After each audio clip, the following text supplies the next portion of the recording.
नमस्कार मित्रों, Prince astrology Hindi के हिरण्यहस्त चैनल में आपका स्वागत है।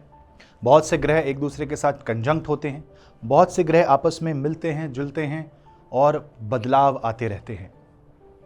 आपने ये देखा होगा कि राहु के साथ शुक्र हो तो क्या कर सकता है, मून हो तो क्या कर सकता है। अभी हम देख रहे हैं कि 5 ग्रह एक साथ इस वक्त मीन राशि में उपस्थित हैं, सूर्य, शुक्र, बुध, राहु और शनि। अब ये सारे ग्रह जब एक साथ मिलते हैं तो कुछ न कुछ तो बड़ी घटनाएं घटेंगी, परंतु इन सब के बीच में एक ऐसी युति है जो हर माह एक दिन के लिए बनती ही बनती है, निश्चित रूप में बनेगी। और जब भी कोई बालक का जन्म उस समय होता है तो कुछ उसे नकारात्मक समझ सकते हैं और कुछ उसे न्यू बिगिनिंग्स की ओर देख सकते हैं।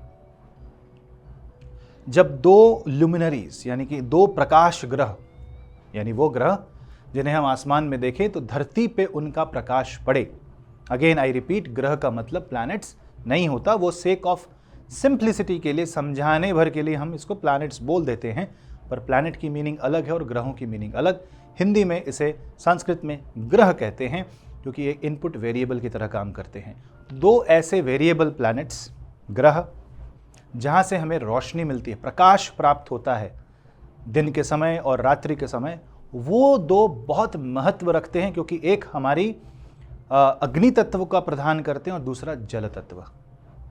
एक हमें विश्राम देते हैं तो दूसरा कार्य करने की क्षमता। एक हमारी आत्मा का प्रतीक है तो दूसरा मन। तो जब ये दोनों मिलें तो नकारात्मक कैसे हो सकता है? इसी बात को जानेंगे इस वीडियो के अंत में कि जब 2 ऐसे शक्तिशाली ग्रह आपस में हर माह एक बार बैठते ही हैं, और हो सकता है कि आपकी कुंडली में वो एक राशि में उपस्थित हो, तो इसे नकारात्मक क्यों समझें, इसे सकारात्मक क्यों ना समझें? कुछ नियम अवश्य यहाँ लागू होंगे। अगर आप उस नियम का पालन करेंगे तो आप इसे सकारात्मक ऊर्जा के रूप में प्राप्त करेंगे। आइए इस वीडियो को अंत तक अवश्य देखें और आपको मिलेगी ज्योतिषीय जानकारी। लास्ट में मैं आपको दूंगा कुछ उपाय, पर उससे पहले आप इस चैनल को सब्सक्राइब करें, वीडियो को लाइक करें और शेयर अवश्य करें, क्योंकि आपको मिलेगी ऐसी बहुत सारी ज्योतिषीय जानकारी और न्यू टेक्निकल इंफॉर्मेशन। और अगर आप कंसल्टेशन लेना चाहते हैं मुझसे तो आप hiranyahast.com वेबसाइट पे जाकर के बुक कर सकते हैं, ईमेल कर सकते हैं हमें। और अगर आपको एक ऐसी कुंडली PDF चाहिए जिसमें आपके लिए सारी डिटेल लिखी हो, सब कुछ लिटरली उसमें वर्णित हो, साथ ही साथ आपके जीवन की एक पूरी रोड मैप दिखाई हो, अलग अलग रुद्राक्ष के रिकमेंडेशंस हों, जेमस्टोन रिकमेंडेशंस हों, और साथ ही साथ अगले 10 साल का महादशा अंतरदशा का हर ग्रहों की पोजीशन का एक छोटा विवरण भी हो, तो उस रिपोर्ट को आप अवश्य बुक करें। हमारी प्रीमियम कुंडली PDF report link description box में है। वेबसाइट में भी जा करके आप रोहिणी के अंदर आप इस रिपोर्ट को प्राप्त कर सकते हैं। 2 और वेरिएशन है, उसे भी चेकआउट करें। और अगर आप हमारी योगा क्लासेस ज्वाइन करना चाहते हैं तो हमारी योगा क्लासेस जल्द स्टार्ट हो रही हैं, और पहली ही जो वर्कशॉप है वो होगी मीन राशि वाले जातकों के लिए एक special meditation and yoga workshop. Announcement जल्दी आएगी। हमारे इंस्टाग्राम, यूट्यूब और सारे सोशल मीडिया हैंडल्स को फॉलो करें। अब स्टार्ट करते हैं। ऐसे कौन से 2 ग्रहों की मैं बात कर रहा हूं जो जब आपस में मिलते हैं तो प्रकाश नहीं अंधकार हो जाता है? आइए जानते हैं। अब बात करते हैं 2 ऐसे ग्रहों के बारे में जो हैं तो लाइट पर देते हैं डार्कनेस। कैसे? शैडो। जब भी सूर्य और चंद्र, हालांकि चंद्रमा सूर्य का ही प्रकाश हमारी धरती पे छोड़ते हैं, परंतु जब भी सूर्य और चंद्र जो प्रकाश पुंज हैं, दोनों नेत्र हैं, सूर्य नाड़ी चंद्र नाड़ी है, अग्नि और जल है, स्त्री और पुरुष है, वाम और दक्षिण है, राम और कृष्ण है, वो 2 ग्रह जब एक साथ एक जगह पे उपस्थित होते हैं, इसका मतलब जब आप धरती से सूर्य की ओर देखें तो बीच में चंद्रमा। ऐसे का इसका मतलब ये हो गया कि यहाँ पे आपको मिलेगा न्यू मून, अमावस्या। अमावस्या वो क्षण होता है जब रात्रि के प्रकाश में चंद्रमा नहीं होते, चंद्र अस्त होते हैं, और अस्त का मतलब बिलो दी होराइजन। दिन के समय चंद्रमा सूर्य के प्रकाश से ढक जाते हैं, और ऐसे ही समय जब चंद्र की जो ऑर्बिटल एंगुलर पोजीशन है वो जब धरती और सूर्य के ठीक बीच में आती है तो पता है क्या होता है? ग्रहण। जैसे अभी गया 29 मार्च को पार्शियल सोलर इक्लिप्स। अब हमें पता है कि एक्लिप्स राहु और केतु होता है। जिस तरह से प्रकाश को बाधित करके परछाई जीतती है, उसी प्रकार से जब सूर्य और चंद्रमा एक साथ आते हैं तो दोनों की जो मन की गति होती है वो कंफ्यूज हो जाती है। चंद्र यानी मन, सूर्य यानी आत्मा के सामने फीके पड़ जाते हैं, अदृश्य हो जाते हैं, और कई बार मन जो है वो अभाव में रहता है। अमावस्या तंत्र की रात है, सिद्धि की रात है, यानी कि यहाँ पे आत्मा और मन का मिलन होता है। और इसे अगर हम स्पिरिचुअल तरीके से देखें तो लाइफ में न्यू बिगिनिंग्स, न्यू स्टार्ट इसी समय होता है। ये हमारे जीवन में नई दिशा दे सकता है और हमारे जीवन में एक रिलैक्सेशन पोजीशन भी लेकर के आता है। पर अगर आप अकेले जंगल में हो और अमावस्या की रात हो तो डर भी लगेगा। तारे तो दिखाई देंगे परंतु रोशनी का कोई साधन नहीं होगा। वहीं पूर्णिमा में पूर्ण प्रकाश रहता है। तो इस प्रकाश के अभाव को आपको अपने जीवन में नकारात्मक ऊर्जा में नहीं बदलना, क्योंकि मन जब दब जाता है और सूर्य जब कुपित हो तो मन गलत चीज़ों की वजह से दबाव में रहता है, अभाव में रहता है और व्यक्ति कष्ट पाता है। इसीलिए कई बार अमावस्या में हुए जन्म को नेगेटिव मानते थे, उपाय करवाते थे, कहते थे कि साइकोलॉजिकल प्रॉब्लम्स आ सकती है। मान लीजिए आपकी अमावस्या में जन्म हो, यानी सूर्य चंद्र एक ही राशि में हो और साथ में राहु, शनि, केतु या कोई भी और दो कॉम्बिनेशन एक साथ आ जाए तो ये अत्यधिक पितृ दोष को जन्म देता है, ग्रहण दोष को जन्म देता है और इसके उपाय निश्चित कराने होते हैं। परंतु अगर मैं सकारात्मक रूप में देखूं तो सूर्य और चंद्र एक तरह से दैवीय शक्ति का प्रतिनिधित्व भी करते हैं, क्योंकि दोनों तो सकारात्मक ग्रह हैं।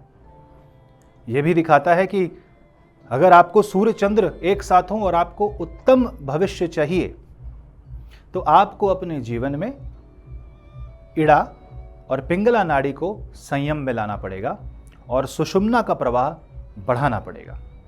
ये क्या है?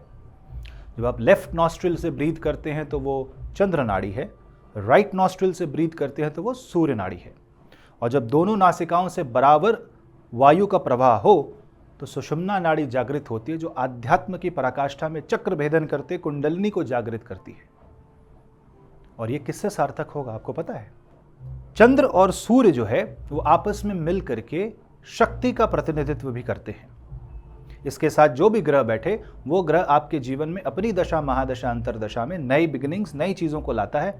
पर यह भी ध्यान रखने वाली बात है कि जब भी किसी नई चीज़ की शुरुआत होती है तो पुरानी कोई चीज़ समाप्त भी हो सकती है। इसीलिए इसे नकारात्मक भी कई लोग कहते हैं कि मैं कुछ कर रहा हूँ और अचानक से वो बंद हो जाए और कुछ नया स्टार्ट हो जाए। तो घबराने की कोई बात नहीं है। इसे माता लक्ष्मी और भगवान नारायण की कृपा समझ करके आगे बढ़ें और विष्णु सहस्त्र नाम और ललिता सहस्त्र नाम का जाप करते रहें, श्री सूक्त का पाठ करते रहें। अमावस्या के दिन अगर आप यज्ञ कराते हैं, ग्रह शांति कराते हैं, शनि शांति, राहु शांति, केतु शांति, या प्रण लेते हैं कि आप इनका शांति पाठ स्वयं करेंगे, मंत्र जाप स्वयं करेंगे, एक संकल्प लेते हैं, तो ग्रहण दोष से, पाप कष्टों से, पितृदोष से मुक्ति मिलती है। अभी जैसे कुछ दिन पहले शनि अमावस्या होके गई। शनि अमावस्या में वो भी एक अमावस्या थी, शनिवार की थी। शनि भगवान की कृपा बहुत लोगों पे हुई, बहुत लोगों ने शनि शांति पूजा कराई। आपका धन्यवाद करते हैं, हमारी वैदिक की टीम आपका धन्यवाद करती है। हमने कुछ स्पेशल यंत्र, शनि यंत्र भी अभिमंत्रित करवाए उस दिन, और बहुत लिमिटेड स्टॉक अवेलेबल है। अगर आप भारत में हैं और भारत में आप उस यंत्र को पाना चाहते हैं जो शनि अमावस्या में एनर्जाइज हुए हो, तो हमारी टीम से संपर्क कर सकते हैं। इस तरह से आप स्वयं भी शनि यंत्र ला के उसके बारे में शनि मंत्र पढ़ सकते हैं। और ये भी दिखाता है कि अमावस्या के दिन शनि का उपाय कारगर होता है।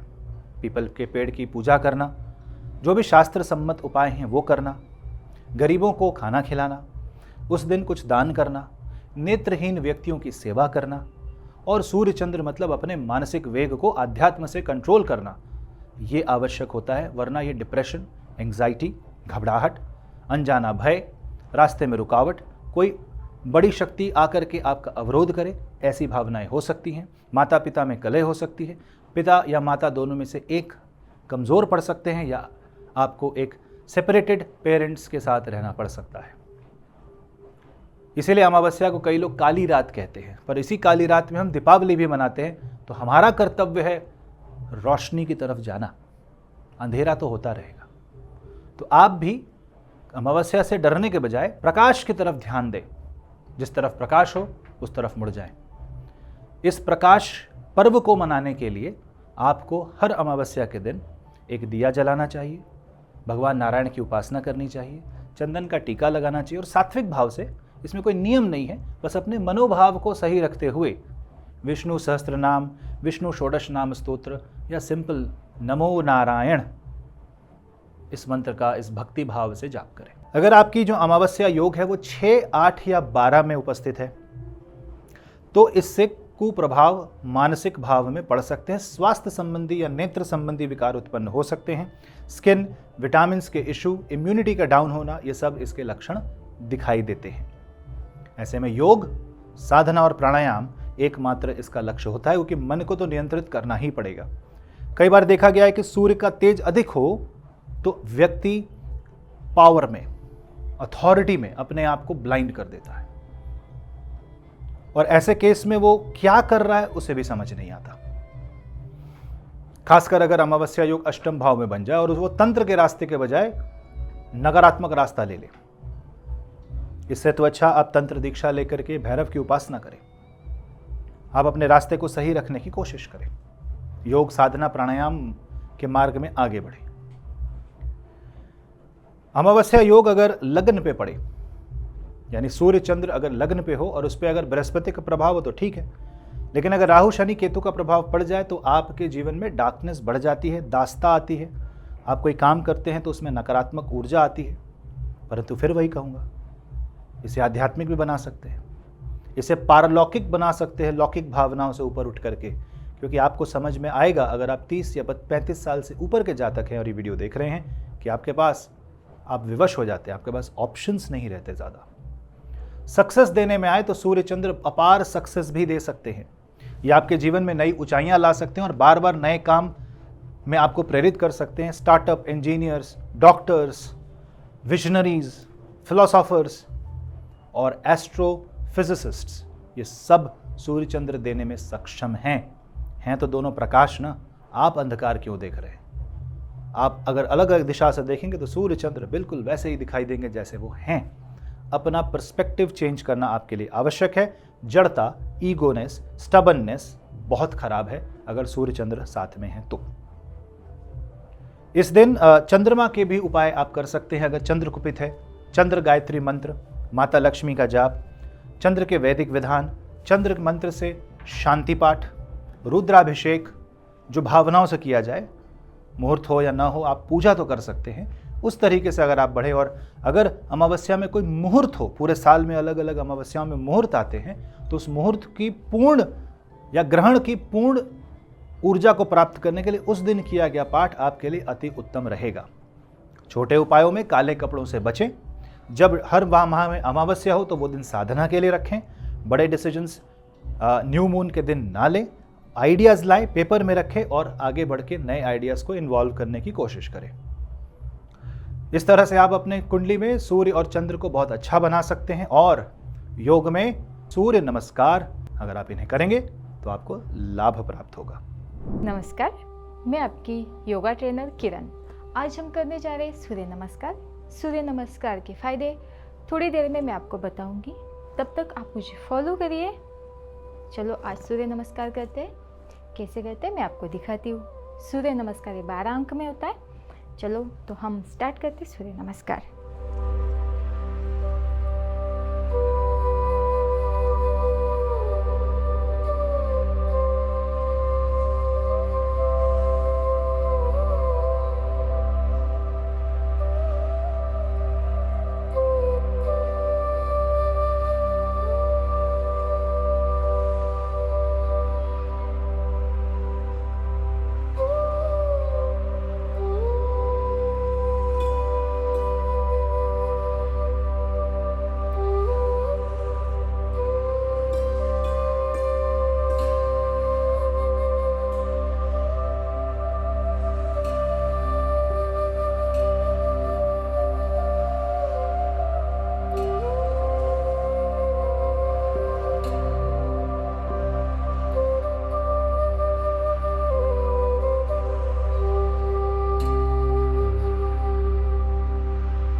तो अभी आपने देखा सूर्य नमस्कार और चंद्र नमस्कार, इसकी वर्कशॉप्स आने वाली हैं। अगर आप इसे सीखना चाहते हैं तो हमारी 1:1 वर्कशॉप में सीख सकते हैं। इससे आपके सूर्य और चंद्र नाड़ी दोनों में फायदा मिलेगा। और नाड़ी शोधन, प्राणायाम की और ध्यान की वर्कशॉप अटेंड करना ना भूलें। डिटेल्स मिलेंगी। मैं मिलता हूं आपसे अगले वीडियो में, तब तक के लिए नमस्ते।